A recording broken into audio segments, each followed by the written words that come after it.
students, welcome to our YouTube channel. Let us discuss about evaluation today.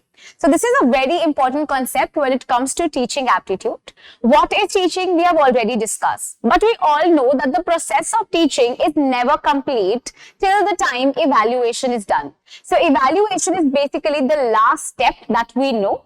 Whenever the teacher has evaluated the student, then only the topic is completed.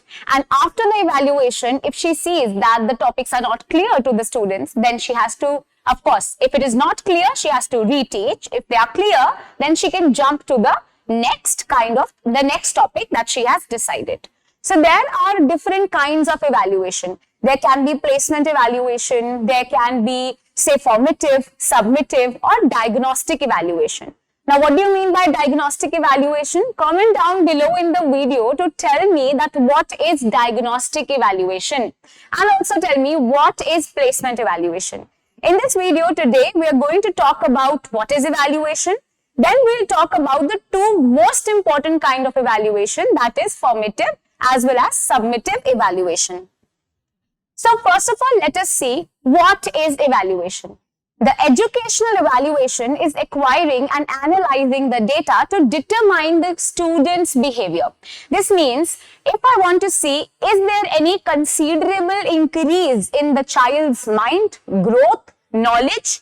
That is why I am doing evaluation. So to look at the craft, to look at the growth that is there in the potential, or maybe determining the standards of the student's behavior, evaluation is very needed.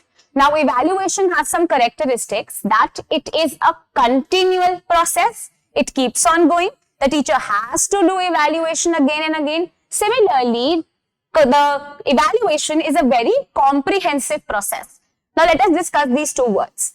It is a continuous process or a continual process. How? Because you keep on evaluating. At the very beginning, when you enter the course, placement evaluation is done. Then maybe in between, you also have diagnostic evaluation where the teacher, like a doctor, will tell you what is right and what is wrong. Then we have formative evaluation. It is also done in the beginning, during the course only. After that, we have summative evaluation in which grades are given at the end. This means that it is a continual process. You cannot just do evaluation for once and then leave it for some time. You have to continuously again and again do evaluation to get the desired results and to look at the child's performance. Then you have comprehensive process. It's a comprehensive process because you have to go to the greater detail and look at the intricacies of it also. There are different kinds of methods, different tests that are needed so that the evaluation is done. Then there is a difference definitely between a test that actually measures the skill and the knowledge of a person. After that, we have measurement. What is a measurement? Measurement is a very mechanical or a mathematical standard of measuring the things. This means data in a very numerical value is given to us. For example, Ran scored 50 in the maths examination. So what is the measurement? Scoring 50. What is the assessment? Assessment is a kind of documentation of those results. I will assess him on the different bases. For example, rubrics is a very important way of assessing the performance and evaluating the performance. Often a lot of questions are asked from rubrics also. Then comes your evaluation. Measuring the teaching learning process is called as evaluation. This means we have measurement, then assessment, and when you see both of these together, we have evaluation. So data is collected in this measurement, in this zone. Then we have the qualitative assessment. So this is quantitative assessment, this is qualitative assessment, and we then get the evaluated result. There is a process of evaluation. First of all, you do analysis of a certain thing. Then you see the design. Now in this design, you look at the various, say, details of the model of teaching. So during this, formative or diagnostic evaluation are also done. Diagnostic is going one step further than the formative evaluation. In the formative evaluation, which is done in the beginning, in the middle, what the teacher is doing? The teacher is trying to assess, is the topic clear to the child or not? If not, she'll reteach it. Reteach that topic. Now what will happen? the teacher can also improve her design of teaching. As she knows that the certain things were not clear to the child, she can improve herself and her teaching design also. That is why formative assessment has two very important roles. One, helpful for a child as well as helpful for the teacher. Then there is development. When you know your faults, you will develop. So this is development. After that, when the teacher tells what is your mistake, you will implement that. The teacher will also implement certain things. And at the end, the summative evaluation is done. So the formative evaluation is done in the middle, while the summative evaluation is done at the very end. Right? So this is the process of your evaluation. Let us talk about formative evaluation. This is used during the teaching learning process, as it is done in the middle only. You try to see the things that are the topics clear to the students or not, right? Then you monitor the learning process. You see, is the process correct? Is the learning going on smoothly? Is the teaching very effective? Then improve the students' learning and the teacher's teaching. It is there for the improvement also. This is also a PYQ. They often ask which is the type of evaluation which is done for the improvement. So for the improvement, it is always your formative evaluation. Because after summative evaluation, after you have submitted your work, what will you improve? After that, you only get your grades. So there is a cycle for this formative assessment or formative evaluation. You see, often you are moving towards your goal when the problems are solved. So there are goal and objectives, then teaching and learning programs are done. You are working towards it. Then you look at the gaps if there are any. You try to fill the gaps. And then there is the next topic that comes up.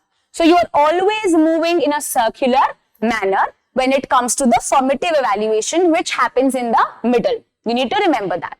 Then you have the summative evaluation. It occurs at the end of the learning period and the program.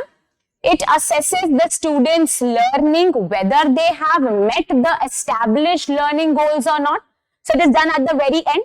Was the topic clear to you? You will be given your grades. So say for example, you are in this class, you have your IAs, the internal assessment. They are what? They are your formative assessments because you can improve yourself. So one more thing about formative assessment is that for a smaller portion, these tests are taken.